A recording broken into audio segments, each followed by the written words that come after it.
আমি দি আছোঁ BTC নিৰ্বাচনৰ খবৰ আৰু BTCৰ যে 40টা পৰিষদীয় সমষ্টি আছে তাৰ ভিতৰত অন্যতম এটা পৰিষদীয় সমষ্টি হৈছে পাঁচনৈ চেৰফাং আৰু এই পাঁচনৈ চেৰফাঙৰ যিগৰাকী বিজেপি প্ৰাৰ্থী বৰ্তমানৰ MCLA দীপক মৌৰ এই মুহূৰ্তত মোৰ সৈতে আছে। মই দীপক মৌৰ সৈতে অকণমান কথা পাতিবলৈ চেষ্টা কৰিম যে সমষ্টিটোত তেওঁলোকে কেনেধৰণে আগবাঢ়িছে আৰু যিহেতু মাজত মাত্ৰ 5টা দিন আছে নিৰ্বাচনলৈ, গতিকে এই সময়ছোৱাত তেওঁলোকৰ আত্মবিশ্বাস কিমান যে বহুকেইগৰাকী প্ৰাৰ্থী আছে, প্ৰতিদ্বন্দ্বিতা কেনেকুৱা ধৰণৰ হ'ব আৰু এই সমষ্টিটোত কি দেখিছে? 5টা বছৰ আপুনি কি কৰিলে যিটো কামৰ কাৰণে আপোনাক এবাৰ পাঁচনৈ চেৰফাংবাসীয়ে পুনৰ ভোট দিব? প্ৰথম কথা, যোৱা 5টা বছৰত মই BTC মোৰ এই পৰিষদীয় সমষ্টি পাঁচনৈ চেৰফাং সমষ্টিত ৰাইজক মই উন্নয়নৰ লগত এক সম্পৰ্ক স্থাপন কৰিছোঁ। বহুত এনেকুৱা আঁচনি আছিল যিটো ইয়াত পাঁচনৈ চেৰফাং সমষ্টিবাসী ৰাইজে সেই আঁচনিবিলাকৰ বিষয়ে ইমান অৱগত নাছিল। বিশেষকৈ আজি আমাৰ যিটো পৰিষদ মানে MCLA যিটো ফাণ্ড থাকে, সেই ফাণ্ডবিলাক মানে আচলতে মানুহে এইবাৰ মই 5টা বছৰত মই যি ধৰণে মই কাম কৰিছোঁ, মোৰ MCLA ফাণ্ড 50 লাখ টকা বছৰত পাওঁ। 5টা বছৰত মই ইমান মানে সকলো গাঁৱে ভূঞে চুই যোৱাকৈ মই আঁচনিসমূহ মই গাঁৱে ভূঞে গৈ মই আঁচনিসমূহ লৈ গৈছোঁ। তো মানুহে আজিৰ তাৰিখত মানে তুলনা কৰিছে যে আগত এই ধৰণৰ আঁচনিবিলাক কিয় হোৱা নাছিল, বা আপোনালোকে নিজেও ঘূৰিলে চাব যে মোৰ আজি 17 বছৰ আৰু মোৰ 5 বছৰ 22 বছৰত যদি আমি চাওঁ, তেতিয়াহ'লে মোৰ 5 বছৰত মোৰ যিমান আঁচনি আছে 17 বছৰৰ আঁচনিক মানে মই তাতকৈ 17 বছৰ মোৰ 5 বছৰৰ আঁচনি ডাবুল হ'ব দেখা পাব আপুনি।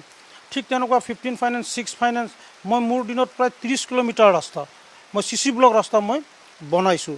প্ৰায় 25 কিলোমিটাৰমান ৰাস্তা হৈছে আৰু এতিয়া 5 কিলোমিটাৰ ৰাস্তা ইতিমধ্যে টেণ্ডাৰ হৈ গ'ল। তো সেইখিনিও কাম খুব কম দিনৰ ভিতৰত আৰম্ভ হ'ব। কিন্তু বেয়া ৰাস্তাৰ খবৰ কিন্তু এতিয়াও আছে, এতিয়াও বাতৰি সম্প্ৰচাৰ হৈ আছে, বেয়া ৰাস্তা আছে, ৰাস্তা খহি যাব ধৰিছে, যোগাযোগ বিচ্ছিন্ন হ'বলৈ ধৰিছে।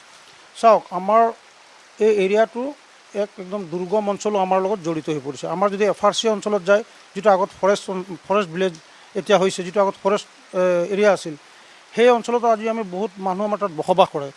গতিকে সেইবিলাক অঞ্চলত এতিয়াও আমি ৰাস্তা ঘাট বৰ বিশেষ বনাব পৰা নাই। মই মোৰ দিনত এইবাৰ তাত মই আপোনাৰ আদৰ্শ বাহাদুৰৰ পৰা একদম গছেনপুৰ সোণাপুৰ সেই এৰিয়াত মই এইবাৰ ৰাস্তা লৈ গৈছোঁ। গতিকে আমাৰ এনেকুৱা বহুত জেগা আছে তেনেকুৱা অলপ আমাৰ এতিয়া অসম চৰকাৰে যিবিলাক আঁচনি দিছে, তো সেই আঁচনিৰো কিছু ৰাস্তা আমাৰ সেই অঞ্চলবিলাকত গৈছে। আৰু মই এইবাৰ অসম চৰকাৰ BTC চৰকাৰৰ মিলি যিবিলাক আমি আঁচনি পাইছোঁ ৰাস্তা, তাৰ পৰা মই এইবাৰ 6 কিলোমিটাৰ ৰাস্তা মই একদম ফৰেষ্ট এৰিয়াত লৈ গ'লোঁ। গাঁওবিলাকতো বহুত তেনেকুৱা ৰাস্তা আছে। আৰু আপুনি কৈছে যে ৰাস্তা বেয়া আছে, হ'বই।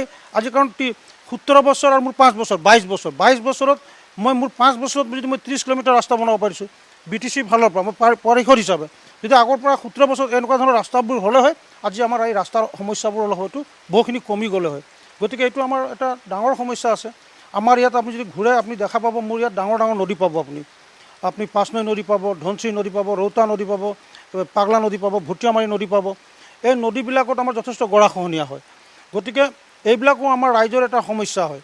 গতিকে আমি বিচাৰিছোঁ যে অহা 5 বছৰে আমাৰ এই নদীবিলাকত যদি আমি অকণমান ব্যৱস্থা ল'ব পাৰোঁ, গৰাখহনীয়া ৰোধ কৰাব পাৰোঁ, তেতিয়াহ'লে মই ভাবোঁ আমাৰ ৰাইজসকল যথেষ্ট উপকৃত হ'ব। কাৰ লগত প্ৰতিদ্বন্দ্বিতা কাৰ লগত হোৱাৰ আপুনি এই সময়ছোৱাত দেখিছে যে BPFৰ প্ৰাৰ্থীগৰাকী পূৰ্বৰ তেওঁ EMO আছিলে শ্যাম সুন্দী, UPPLে ইয়াত প্ৰাৰ্থী প্ৰক্ষেপ কৰিছে, UPPLৰ পৰা ওলাই আহি ৰাজু ঢাকাল ইয়াৰ প্ৰাৰ্থী হৈছে। গতিকে গোটেই যদি ইয়াৰ যিকেইগৰাকী প্ৰাৰ্থী আছে কেনেকুৱা দেখিছে, তেওঁলোকৰ স্থিতি কি দেখিছে? চাওক, এইটো গণতন্ত্ৰ হয়। গণতন্ত্ৰটো প্ৰাৰ্থী থাকিব লাগিব, ৰাজনৈতিক দল থাকিবই লাগিব। যদি প্ৰাৰ্থী নাথাকে তেতিয়া চিলেকশ্যন হৈ যাব। গতিকে নিৰ্বাচনটোততো প্ৰাৰ্থী থাকিবই লাগিব। কিন্তু কথাটো হ'ল যে আজিৰ তাৰিখত আমাৰ ইয়াত ভাৰতীয় জনতা পাৰ্টীৰ আমাৰ কেন্দ্ৰত চৰকাৰ, ৰাজ্যত চৰকাৰ আৰু BTCত এইবাৰ সন্মিলিত চৰকাৰ আছিল।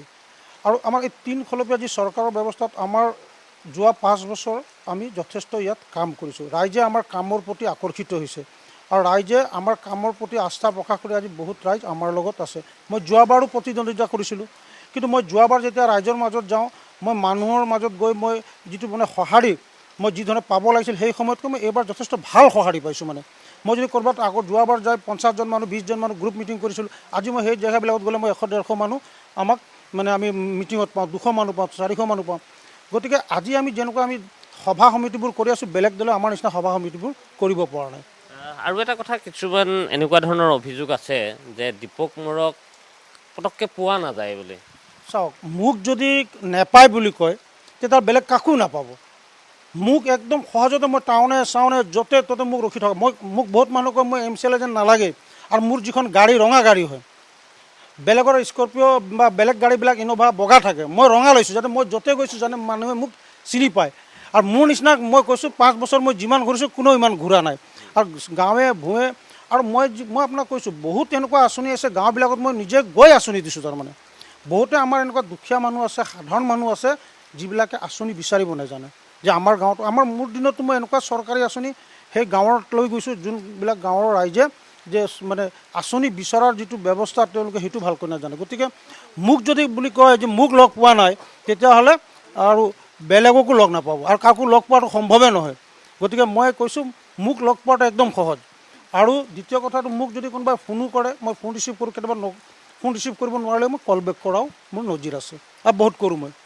পল্লৱ লোচন দাসৰ আপুনি ঘনিষ্ঠ, সেইটো পূৰ্বতে এনেকুৱা ধৰণৰ খবৰ ওলাইছে যে পৰৱৰ্তী সময়ত পল্লৱ লোচন দাসে মাজবাট সমষ্টিৰ পৰা প্ৰতিদ্বন্দ্বিতা কৰিব, আৰু তাৰ বাবে দীপক মোৰ তেওঁৰ কাৰণে এটা পথ হ'ব পাৰে।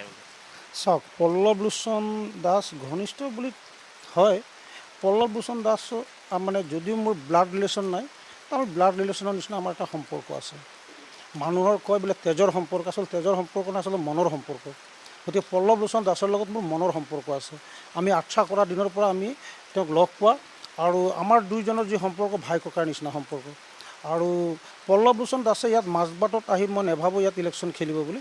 তেওঁৰ ইলেকশ্যন খেলাৰ কাৰণে তেওঁৰ বহুত জেগা আছে, গতিকে তেওঁ BTCত আহি ইলেকশ্যন খেলিব বুলি মোৰ মনে নধৰে। আৰু দ্বিতীয় কথাটো, তেওঁক আজি শোণিতপুৰত বহুত সমষ্টি আছে, আৰু তেওঁক আমাৰ মাননীয় মুখ্যমন্ত্ৰী মহোদয়ে য'তে বিচাৰে তহঁতে তাক খেলাব পাৰে।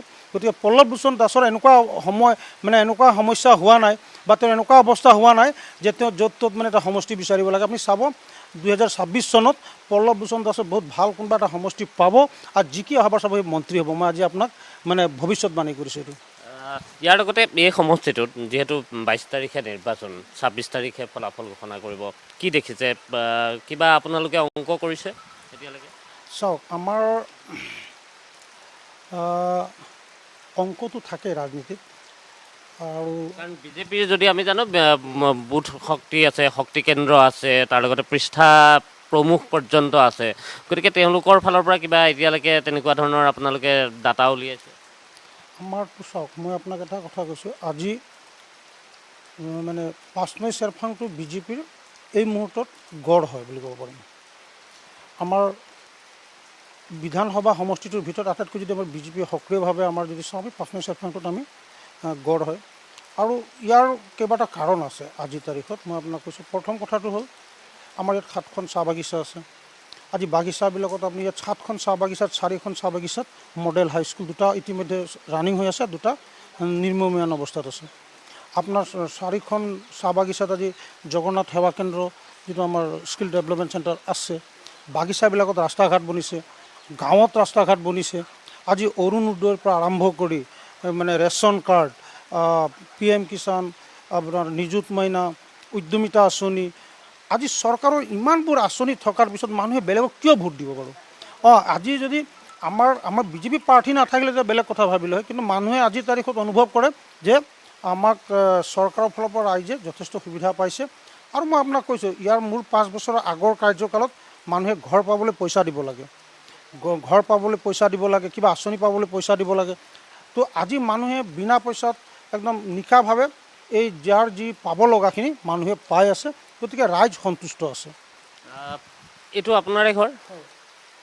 আমি এবাৰ ঘৰটো আমি এবাৰ দেখুৱাব বিচাৰিছোঁ যে পাঁচনৈ চেৰফাঙৰ বিজেপি প্ৰাৰ্থী, এইটো হৈছে দীপক মোৰৰ বাসগৃহ। অৱশ্যে নতুন ঘৰো তেওঁলোকৰ হৈছেগৈ, কিন্তু এইটো তেওঁলোকৰ পুৰণি ঘৰ। পুৰণি ঘৰটো এনেধৰণে ৰাখিছে, এটা কেঁচা ঘৰ বা পূৰ্বৰ কেঁচা ঘৰবোৰ, সেই কেঁচা ঘৰটো তেওঁৰ আছে। তেওঁৰ ঘৰলৈ সোমাই আহিলে প্ৰথমতে এইটো পাব, তাৰপিছতে আপুনি গোহালি তেওঁৰ আছে, গৰু তেওঁ পোহে। আৰু দীপক মোৰৰ আত্মবিশ্বাস যে বিজেপিৰ যিখিনি এই মাজবাট যিটো বিধানসভা সমষ্টি, সেই মাজবাট বিধানসভা সমষ্টিৰ ভিতৰত ইয়াতেই বিজেপিৰ শক্তি বেছি আছে আৰু সেই শক্তিৰে তেওঁ এই সমষ্টিটোৰ পৰা জয়লাভ কৰিব। কিন্তু তেওঁৰ যিটো আত্মবিশ্বাস সেইটো সঁচাকৈয়ে হয়নে নহয় সেয়া গম পোৱা যাব 22 তাৰিখে নিৰ্বাচন। সেইদিনাখন বেলটত সকলোৱে নিজৰ ভোটাধিকাৰ সাব্যস্ত কৰিব আৰু 26 তাৰিখে নিৰ্বাচনৰ ফলাফল ঘোষণা কৰিব।